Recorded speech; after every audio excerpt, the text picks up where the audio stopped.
Many of you have been our supporters since the very beginning, and a few may even have been here for our first ceremony. One person, of course, has been there from the very outset, and that is the founder of the Whitley Awards, Edward Whitley.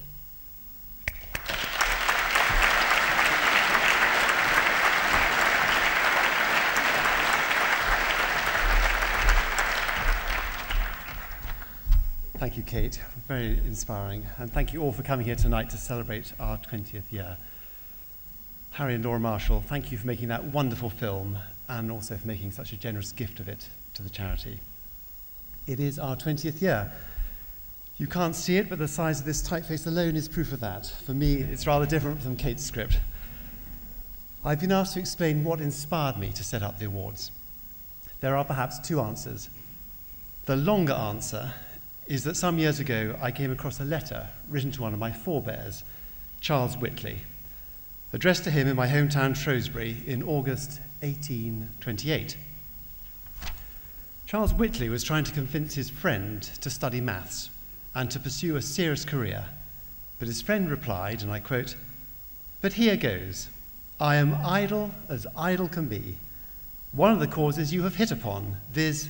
Irresolution. The other is being made fully aware that my noddle," for our winners that means your head, "is not capacious enough to retain or comprehend mathematics. Beetle hunting and such things, I grieve to say, is my proper sphere."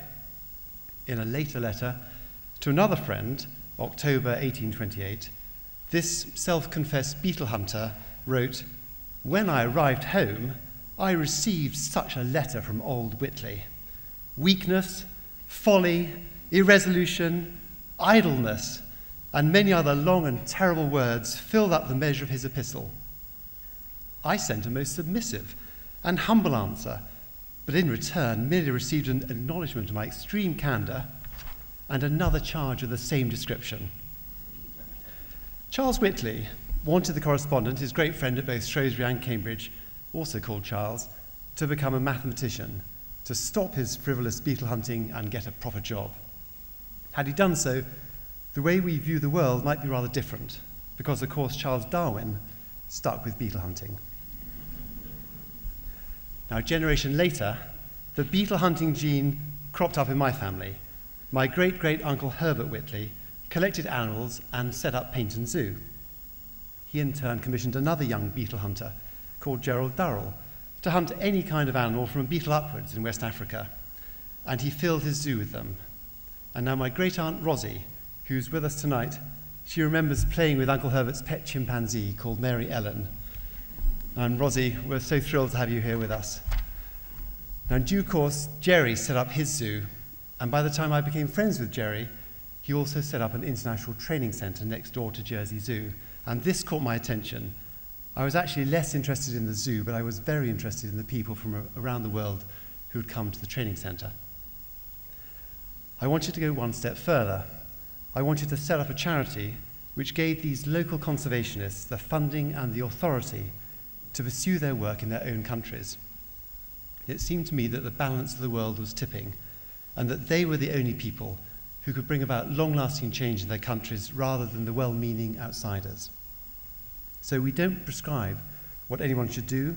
We simply try and find people, their local heroes, their national heroes. They're actually action heroes who are making a measurable difference, and we feel privileged to be part of their work. Looking back on the last 20 years, there are rather too many highlights to recount, but just at the very beginning, I remember sitting down with Nigel Windsor, then the deputy director here, to outline the vision. It was just a gleam in my eye, but I had set up my entire plan to him, and we'd even got as far as doodling the logo on napkins when he asked me the budget.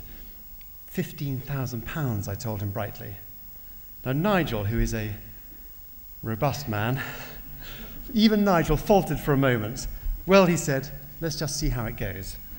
Nigel, thank you for that first leap of faith, because it really wouldn't have got off the ground without you. A couple of years later, I received a letter out of the blue from James Teacher. Was there room for a second award? Well, indeed there was. And then a little bit later, a similar meeting with the inspirational Rufford Foundation, made the snowball larger, and we had our first awards ceremony where Her Royal Highness joined us as patron in 1999, and by then the RGS were pulling out all the stops. Things really started motoring when Catherine Folkes joined us, and Catherine's energy and style, your great panache, took us to a different platform, and she's ensured that this auditorium is always packed. I'm so delighted to see it packed to the rafters. And the Friends Award, which is funded by everybody here, now raises over £100,000 a year. Now we hope this will continue to grow, and it will spill over into continuation funding, where we fund our previous backlist of winners. So in parallel with our winners, the main thing which has inspired me over the last 20 years has been how many people wish to support us. And your contributions have raised our morale. Your generosity has been passed straight through to our winners. And what's so exciting for me is that you really understand what we're doing. We've been building up a daisy chain of winners, but it all starts in this room. There are many supporters, there are many family trusts who have come here year after year. They brought their children with them, and now I'm thrilled to see they're bringing their grandchildren with them. And you understand this is a long-term commitment. And William Brake, looking at you, you once said to me, "Look here, Edward, the charity does all the hard work. It's easy for us, we just sign the cheques." Well, you're very kind to say so, William, but of course signing a cheque might appear to be hard work. Sorry. Signing a cheque might not appear to be very hard work. But none of us are under any illusion that the ability to sign the cheque comes off the back of very hard work, and there's an enormous competition to be the name of that charity written on that cheque. I mentioned that there are two answers to what inspired this charity, and the second shorter answer is very easy. It was the birth of our first child, Ella. She's now 20 years old, and holding her in my arms in hospital, I looked down at this tiny baby, and I simply promised to her that I would do what I could to help make this world a better place for her and her generation. So Ella, you're with us tonight, and you and your sisters and brother have grown up, and so has the charity. So I hope this is a passion that we all share. I think it unites us all here tonight as we edge closer to handing this world over to the next generation. We welcome you. We thank you all very much for coming to celebrate with us and making the world, I hope, a better place, and the work of this charity and the sort of winners that you meet here tonight possible. Thank you very much indeed.